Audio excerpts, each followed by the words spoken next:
beloved, let's take a moment and really ask ourselves, who do I want to become? What do I want to do, to have, or to experience if I set aside all the outside expectations, labels, or pressures that suggest I shouldn't want more?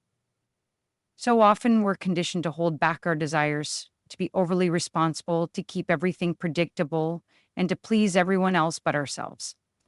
We end up managing and performing rather than really living. But let's be clear, each of us has the right to want. We shouldn't let any social norm or old story convince us otherwise. Today, I invite you to claim this right and start building boundaries that protect your true desires. And here's where imagination comes in. Imagination is powerful. It's what lets us dream beyond today to see and feel a new possibility for ourselves before it appears in reality. When we give ourselves space to imagine and the strength to say no to what doesn't align with us, we start designing a life that feels meaningful and alive. This is the foundation of real aliveness, holding space for both safety and freedom. True fulfillment isn't about eliminating all unpredictability or arranging everything in perfect order. It's about trusting ourselves enough to move forward even when things are uncertain. It's about honoring both our need for roots and our impulse for exploration. We get to choose a path that isn't boxed in by fear, old habits, or the need to control every outcome. Instead, we can move forward by trusting ourselves to handle whatever comes, knowing that real growth comes from stepping into the unknown.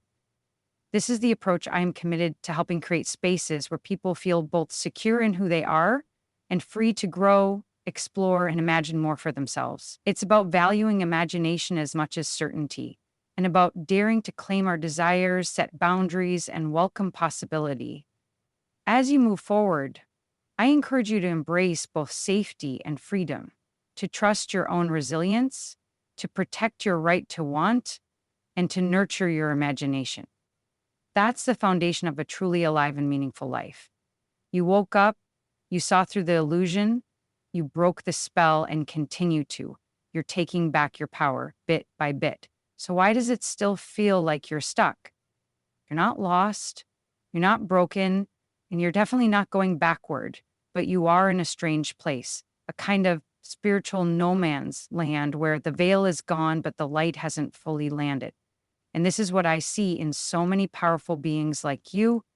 They awaken, they feel the shift, they begin the inner work, and then they stall, they get drained, they feel invisible.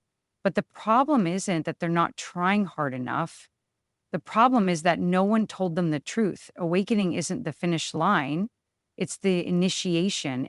And what comes next requires something even deeper. It requires you to invest in yourself, not just financially, though, yes, you're worthy of that too, but more importantly, with your time, with your energy, with your devotion.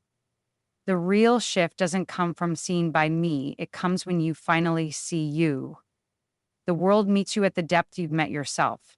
So if you've been waiting to be discovered, recognized, or chosen, here's your loving reality check. That day already came. You are the one you've been waiting for.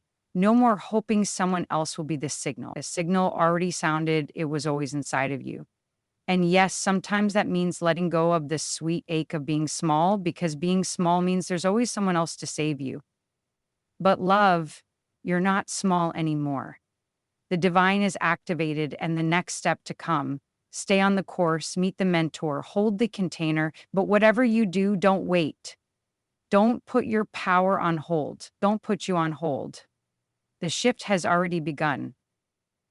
Now it's your turn to meet it. The EYE is within the E-holder. Trust your soul. All is within you. Love. Cassandra.